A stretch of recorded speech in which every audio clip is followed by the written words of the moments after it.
Welcome to Tracing Your Family Roots. I'm Chuck Mason, and with me today is my co-host Janelle Blue. And we're going to talk about something that many genealogists face. That's cleaning out the family house when someone in the family passes away. I did two houses. I did my parents and I did my grandparents. My mother's one brother had the house, and after my grandparents died, and when he died, I was the executor of the estate and had the house to clean out. Wasn't too bad, but my parents lived in the house for 50 years. Oh my goodness. And you're often faced with what do I do with things? And oftentimes we find possessions that will help us. We just need to think about some things. And one of the first things, even before I got into cleaning out the house, we have a picture that we're going to show here in a minute. It's my mother's mother's mother, my mother's maternal grandmother, Emma Clouden, Cronmiller. And I did not know when Emma died, and I quizzed, as we often do, family members. My mother said that she remembered her grandmother coming to visit for about a month the summer before she turned 12, which would have been the summer of 1940. And I also asked her oldest sister, who was born in 1912. My mother was born in 1928, so considerably older. And my aunt said, "Oh no, she died before your mother was ever born."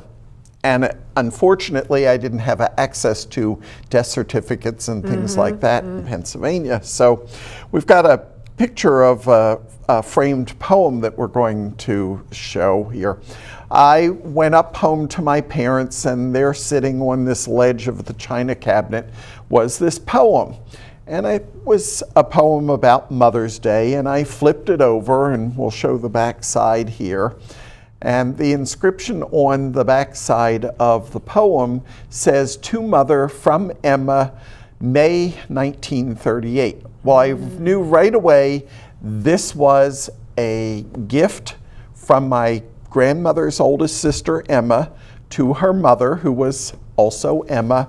And I'm assuming it was a Mother's Day gift, since it was May 1938, because her birthday was in February. So I knew it wasn't a birthday gift. Yeah. So from that, I knew that she was still alive in 1938.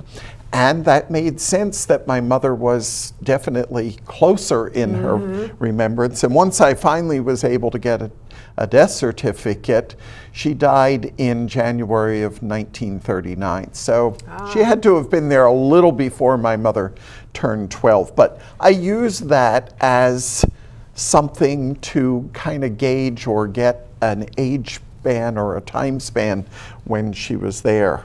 Chuck, were your family collectors? I mean, did your mother? Oh yes, my parents. At one point, I was dreading cleaning out the house. At one point, my mother had every pattern that she had ever made anything for. Mainly my sisters. She sewed for me till I was about 12, but mainly my sisters.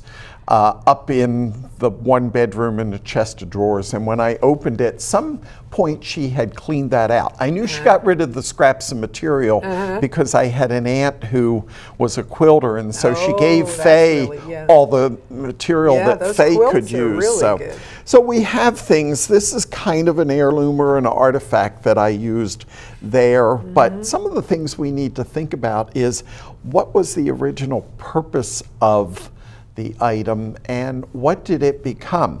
My grandmother had an old Singer foot treadle sewing machine. Yeah, I remember that. Eventually the drawers came to our house, and I ended up with them for storing things like marbles and stuff like that.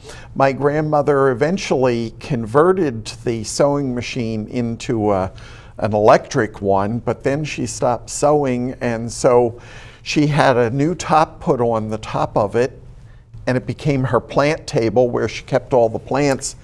And eventually, one of my aunts ended up with the base part and had a butcher block piece put on the top, and it became a kind of an island in her house. My mother had the same thing. They transformed it into a table. But you know what? So what does this mean to a genealogist? And I think the point here is that if you're trying to really tell a story and paint a picture about who these people were, don't all of those things really give you some idea? They do help, and sometimes knowing about the item, kind of the history or you know how it evolved, can be woven into the story. You know, other things that you might find around the house might be something they used in their occupation.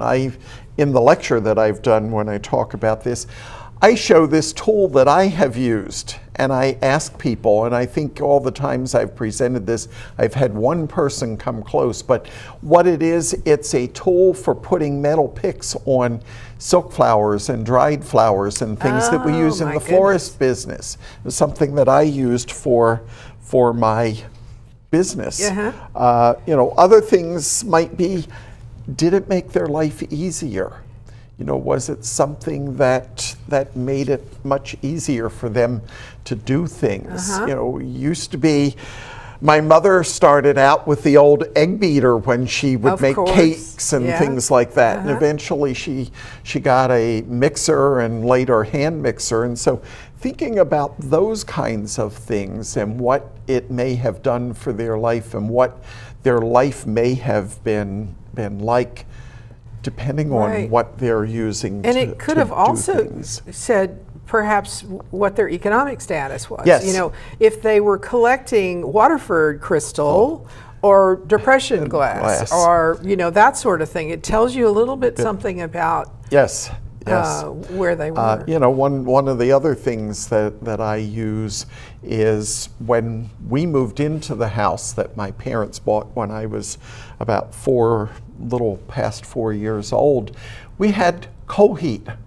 What is that? Coal. Oh, coal. For heat. We had the potbelly stoves. And you know, I've seen the potbelly stoves get turned into planters and things like that. And we didn't actually use it. My father did put in a gas stove and all, but in the kitchen of the house was the old wood-burning cooking stove that was there. Eventually he put oil heat into the house. You know, some of the other things, it may be something that they used for entertainment or hobbies. I had a friend when I was growing up that he had an old Victrola with the cones instead of records. It played the old discs or cones that it run around for sound. So, you know, we really have to think about, was there a logical reason for the family saving some of these things that we find? Sometimes there is. Sometimes they just were savers and just saved. But, you know, I think with my parents, both growing up in the Depression, you know, my mother saving the scraps because, yes, she did at some point make doll clothes for my sisters out of some of them and all, but it was, you know, that area or that time frame that they grew up in when things were not as readily available, and so you had to make do with everything that you possibly could. And if you take a look at some of those old quilts, you can almost identify the fabrics were probably dresses or some garment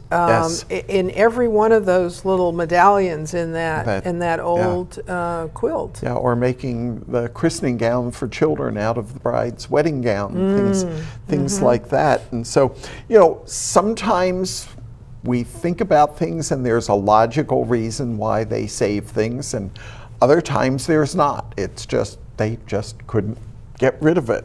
But, you know, looking at the things that we find as far as heirlooms, you know, what can we learn from the family? I happen to end up with the cream pitcher from my great-grandparents, my mother's father's parents, silver anniversary tea service. Well, it's engraved. Now, I knew when they were married and all, but if I didn't, I knew the year that it was given to them, 1912, and it was their 25th anniversary, so I could quickly have done the math, but fortunately I had the marriage records, so I didn't have to rely on that. But other times heirlooms may suggest that there are other things that are related to that heirloom or to the family, or you mentioned dishes when we were talking before the show.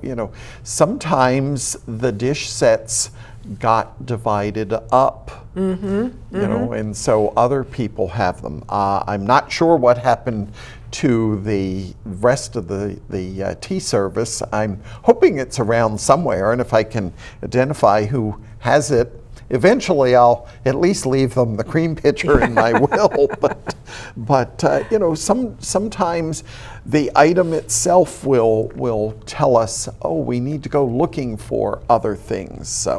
My mother has a little green dish with a lid on it, and she always told the story that her grandfather used that dish to go down to what was then a store and get salt, and they would pour it in the dish and she would bring it back. And so, that tells you a lot about everything that was going on at that time. It's well, and we think of, we go in and buy a canister of salt or or a box of salt, where a lot of things early on, they weighed things out. They measured them out. You bought them kind of like we have some bulk items that we can buy today. Well, a lot of that in the stores was the way that things were purchased. Wasn't packaged. My mother had so many. She would ask when relatives would die. She would always ask for one piece of their dish or something. The sad thing is that she told me about all of these things, but I didn't write it down necessarily, and so I'm not sure which dish came from what. But one other thing I wanted to say was that if you think about today, when you go through stuff and you throw away something and you say, I don't need this anymore, and there's no value to this, there's no historic value to this, is a contemporary thing. Well, is that what they were thinking about when they went through the trash, or when 2 generations ago? What would anybody want with this old thing? Well, and my parents, we rented a house at one point, and my mother happened to walk across the street to see the neighbor, and sitting in the top of the trash can on trash day was this beautiful crystal glass cake dish, pedestal cake dish in this other bowl. And she said something to the neighbor, and the neighbor said, oh, that's junk from her grandmother's house. They were cleaning out the grandmother's house, and because of the trash regulations in the town where she lived, the family was carting stuff home, putting it in their own trash.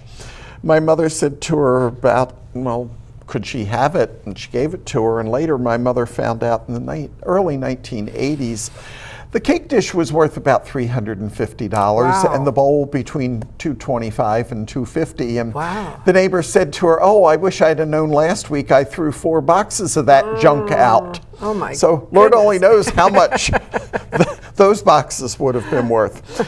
And it's not just heirlooms that we clean out. We often find records and documents in the family home. One of the things I said to my sisters when my father passed away and we had to put my mother in assisted living is, I get all the paperwork and I get all the pictures. I'll scan the pictures and then you can do with them whatever you want, whoever wants them. And I will get all of the paperwork. And we've got an example that we're going to show here in a minute of some checks that my grandfather had. His oldest sister was the sister that never left home, stayed with the parents, and never married. And so my grandfather ended up being the executor of her estate. And one of the things that eventually came down to me from my grandfather to my mother to me was this envelope of canceled checks from my great aunt's estate. And I looked at them and I thought, I don't see any real use or anything that they're going to help me with. So I didn't throw them away, though. I put them away, and now we have another picture of a check. And I, at one point, pulled out the checks again, and I was looking at them, and I found this one check. It's the next slide. This one check that was made out to this funeral home. Now, my great aunt lived on the east coast of New Jersey. This funeral home is on the west coast, not too far from Philadelphia, and it was made out to the McCann Funeral Home. Well, I was trying to find out, I knew where she was buried, but I knew nothing else other than an article that she had been found dead in the kitchen floor by her work friends that were coming to ride in her carpool. And so I found this check and I thought, why is he paying this funeral home on the west side of the state when she died on the east side of the state? So I wrote to the funeral home. Well, I got the funeral home's records. They sent those to me, and I found out that my grandfather actually hired the funeral director to go over to Somers Point, New Jersey from Blackwood, New Jersey, to handle all the funeral arrangements. And of course, in there, I found out why, there's the check now, I found out why I couldn't find any death notice or obituary in the local papers in New Jersey. It was only in the Philadelphia paper. And so it was a great find, finding that check and contacting the funeral home and getting those records. You know, other things that we want to look at when we look at documents is it a private document or is it some kind of an official document? We've got an example of a will that my great-grandmother wrote when she lived in Philadelphia. And she and my grandfather lived there until they retired, and then they moved down to Somers Point, New Jersey. But this was a will that she wrote at the time they were still living in Philadelphia. So it gave me information, even though it was not the will that eventually went to probate. It gave me information. I found out that they had stocks and bonds, or she had stocks and bonds, and they had some other property in addition to their residence in Philadelphia. They had some other property in Pennsylvania that they had bought. And also, it's a private document and remained a private document, but it is a document that, had it been the will that went to probate, it started out as a private document, could have been an official document. Were there similarities between the two, the official? Not really, because by the time they moved to Somers Point and all and passed away, they had sold off the property that they owned in Pennsylvania. And she still had, I don't think she had any stocks, but she did have a bank account, which she had in that one. You know, other things might be, sometimes people compile lists. I had an aunt that I was very glad that she did what she did. She took a book, a calendar book, that gave you the dates in the month, and she wrote in all my cousins' birthdays. Oh. That was good. You know, now the one thing she didn't do is give me the years, but I knew when all my cousins, I got a hold of her book and copied the date, so I knew at least the month and the day of the month that they were born. Then I had to go figure out the years. But also, we've got an example of something that I found that came from Scotland, came from one of my second great-grandmothers over in Scotland. She compiled and sent to my great-grandmother this list of family births and deaths. Well, it was good. Quite helpful because it gave me years, and it also named people that at the time I didn't know who they were. They were family members that were back in Scotland, and I had not, you know, at that point determined who all was still back in Scotland. And it mainly was my great-grandmother's side of the family. My great-grandfather only had one brother that stayed in Scotland. His mother, his stepfather, his 3 sisters, and his 2 half-sisters all immigrated to Philadelphia. So this was my great-grandmother's side of the family back in Scotland. And other things we might find letters that are used to communicate information with the family. And we've got a letter before my great-grandmother came over to Philadelphia. Her mother, she was working in another town. Her mother lived in Glasgow, and she was working in another town. And her mother wrote a letter to her with information in it. And it told me that she was talking about my great-grandmother and how evidently she was a weaver, and her loom had been having problems. Had that been solved? And she gave some information about the neighbors and the fact that another brother of my great-grandmother's, one did come to Philadelphia, but one of her other brothers stayed in Scotland, and he was going further north past where my great-grandmother was, but she's put in there the fact that he was coming or going to this town, but coming by to see her on the way, and she was sending some things for my great-grandmother, or her daughter. And so it was a lot of chit-chatty information, but it adds life to the family. It also tells me that my great-grandmother didn't spend all of her life in Glasgow, as I had thought. She did go off somewhere else before she came back to Glasgow and eventually came to Philadelphia. When I was writing, I was going to do the little memorial speech at my mother's service. And so I went back, all the way back to some little pieces that she had saved from when she was a girl. And there was a little news article that she had written in the school newspaper, and a few other things like that could have easily just been tossed. But, and Mother didn't save a whole lot of things, but these things she did. But it was, I had never paid attention to it before, but it told me something about, who she was then, and maybe what some of her aspirations were as a young woman. And I just knew her because she was my mother. So I knew a few things. But when I saw the delicate things that she had crocheted and some other things, it told me more about who that person really was. Yeah.